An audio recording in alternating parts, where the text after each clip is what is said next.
I've been a divorced mom for the last 6 years. I was married to my ex for 15 and we had 4 kids, 1 bio and 3 adopted. We were doing really well with co-parenting up until he met his recent girlfriend. From the start, she made it obvious that she didn't like me and I truly don't know why. When we first met, I tried to introduce myself and she rolled her eyes at me and didn't talk to me the whole time. For months, I tried to make amends in case I did anything wrong, but she never responded to any of my messages. When I finally talked to her, it didn't go well. She cussed me out saying that I wasn't going to take her man. I told her that I didn't want him and I just wanted to get along for our kids' sake. She didn't care and slammed the door in my face. From then, I just tried to keep the peace, which was hard to do because she would talk behind my back and post nasty things about me online, which almost cost me my job. The big problems, however, started 8 months ago. She started talking bad about me to my children and wouldn't stop no matter how many times I told her not to. Things really went south when one night she had the kids and made a roast for dinner. My youngest is deathly allergic to carrots and wasn't touching the food because she obviously didn't want to cause an allergic reaction. That's when she started screaming at my daughter, telling her that she needs to eat. My daughter explained that she was allergic, but she wasn't having it even after my other kids tried to tell her. However, she called my daughter a liar and wasn't taking no for an answer.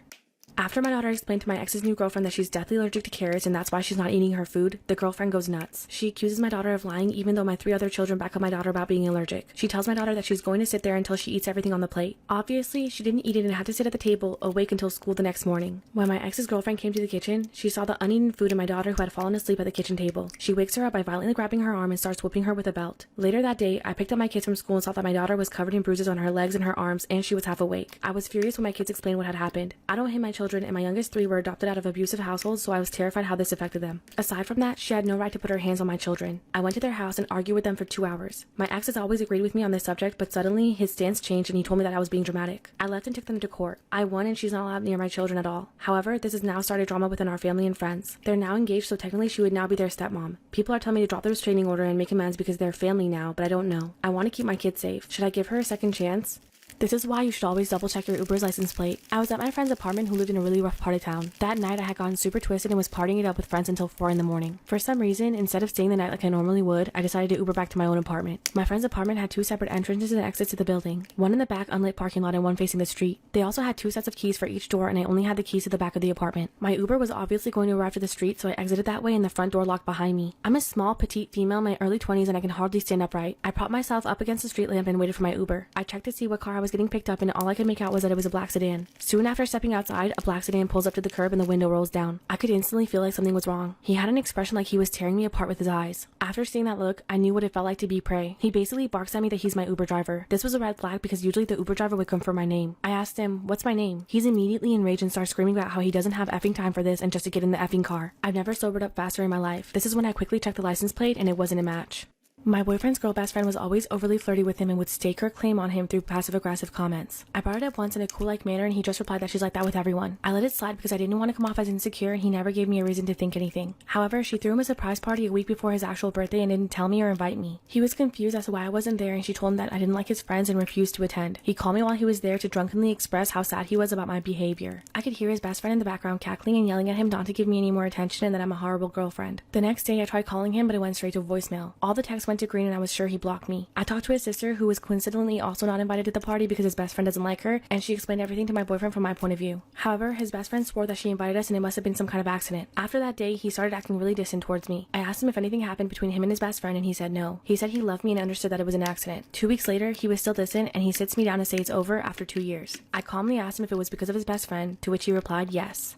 Part 2 of why you should always double check your Uber's license plate. After checking the car's license plate, I panicked when it wasn't a match. Meanwhile, this guy is still screaming at me and I have no idea what to do. If I was to bolt in either direction, this guy could easily outrun me or have a weapon. I couldn't run back inside my friend's apartment complex because the door had locked behind me and I didn't have the key. If I screamed, I'm not exactly in the type of neighborhood where someone would try to be a vigilante and I can still hear the music radiating from my friend's 3rd floor apartment. I knew they wouldn't hear me. It's 4 a.m. and no one is around. I was stuck. People talk about how they either sprint into action or freeze, but I felt incapable of doing either in that moment. It was the absolute worst feeling I've ever felt in my life. From when he started screaming until this point, about 20 seconds had passed. Just as he's getting out of the car, another black sedan pulls right up behind him. I ran over and checked the license plate. It was a match. I throw myself in and scream at the real Uber driver, "What's my name?" The poor dude looks terrified but says my name. I quickly reply, "Get me the F out of here. That man is trying to kidnap me." My dude flew out of there with no hesitation. He offered to call the cops, to which I declined and now regret, and then walked me to the front door of my apartment, ensuring that I got in safely. I gave him the fattest tip my college student bank account would allow.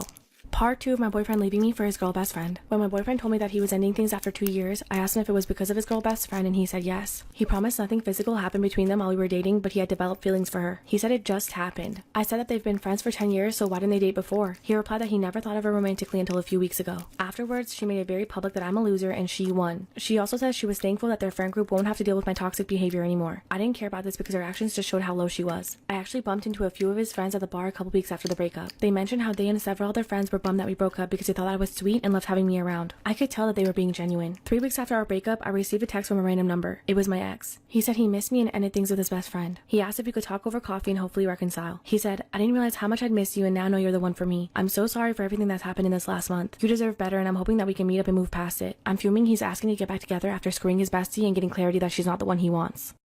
Storytime about the craziest thing that happened to me while solo traveling. I never got to go anywhere when I was growing up. I never even left my hometown until I was old enough to make my own money. When I started working, I booked a trip to Europe with my first few paychecks and had an amazing time. After that, I got the travel bug and decided that I wanted to see the world and kept solo traveling. I decided I was going to Japan next because it's always been on my bucket list. I learned a few words in Japanese to get me by and hope for the best. I hopped on a plane from LAX and settled in for my 12-hour flight. As I was waiting for the plane to fill up, a young Asian guy took the seat right next to me. He was really handsome and I caught myself staring at him for a minute. I guess he caught me too because he ended up smiling back at me. I extended my hand and introduced myself. I immediately realized that he didn't speak English and he must have been visiting LA from Japan. We started talking using a translator on my phone. He told me his name was Haru. It turns out he owns a clothing brand in Tokyo and he was visiting LA for a business opportunity. We ended up talking and lightly flirting back and forth throughout most of the flight. He offered to show me around the city and take me to all the best spots when we arrived. Since I didn't know my way around, I gladly accepted his offer. If only I knew then what I was getting myself into.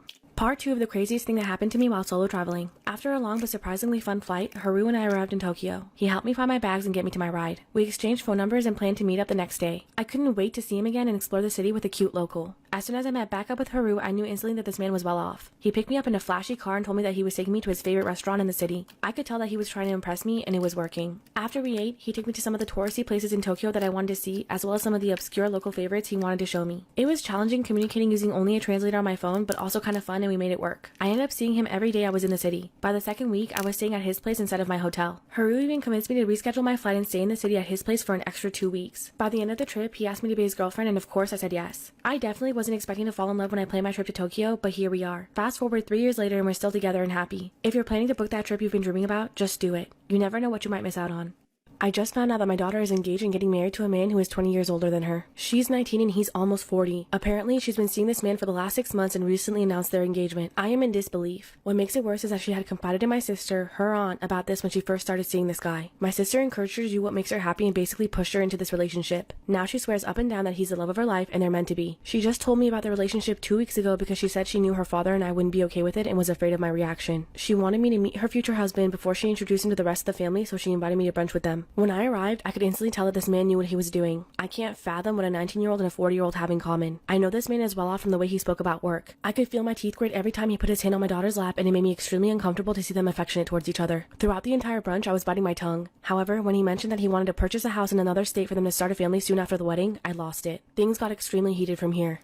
Part 2. My daughter is engaged to a man 20 years older than her. My daughter is 19 and engaged to a 40-year-old who she's been dating for 6 months. At brunch, he mentioned that he was going to move them to another state and start a family soon after the wedding. This was my breaking point. This man already has been married 3 times and has a few children from those marriages. He's also closer to my age than her age, and his children are closer to her age. My daughter could tell that I was about to burst because she quickly tried to change the subject. However, I slammed my hand on the table and expressed how inappropriate this relationship is. I called this man out for basically grooming my daughter. My daughter quickly came to his defense, saying that age is just a number and that she's a consenting adult. I told her that I would never approve of this and left. My husband and I are furious about the situation and have tried telling our daughter that this is wrong. However, every time we try to talk to her about this, she blows up on us. She's made it clear that we can't talk her out of it and I'm at a loss. Now she's invited the rest of the family to dinner to meet her future husband. Everyone has been messaging me about it non-stop. Some are shocked about the age difference and others, like my sister, are telling me that I should stop trying to stand in the way of love. I want to shake my daughter into reality, but I feel that every time I mention my disapproval, it pushes her further towards him. Am I wrong and should I just accept this?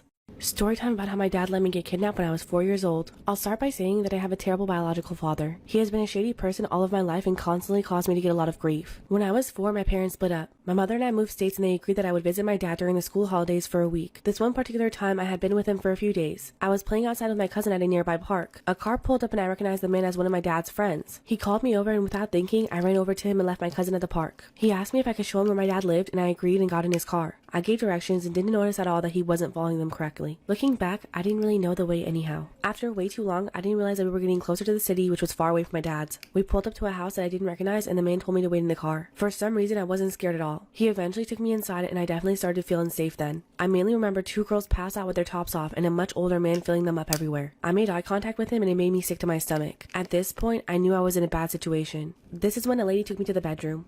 Part 2 of how my dad let me get kidnapped when I was 4 years old. The lady brought me a sandwich. The bread was stale and I wasn't hungry, but I ate it all because I felt bad for her. The lady told me a lot of things that I didn't understand, but when she left, I remember thinking that my dad was coming to pick me up soon, and I fell asleep waiting for him. I wet the bed that night, and no one came to see me until the next day when I cried very loudly and banged on the door. The lady came back and yelled at me for sneaking up her room. This is when I asked about my dad. She said he was coming back tonight after he finished work. She didn't offer me a shower or a bath, so I sat in my soiled pants all day. My dad never came and I was terrified. I was there for 5 days. They let me take one shower and fed me boring sandwiches and chips. Finally, my mom drove across the country to save me. She hadn't been able to get a hold of me or my dad, and when I missed my pre-booked flight home, she knew something was wrong. She found my dad at his GF's house, drugged out and completely hiding out. Turns out he owed a lot of drug money to the people who took me. They told him that they had me, but he couldn't afford it or didn't want me back, so he didn't bother to try and get me back. My mom paid his debt and got me. It was the best feeling to feel safe again. She never called the police, and I didn't see my dad for a long time after that.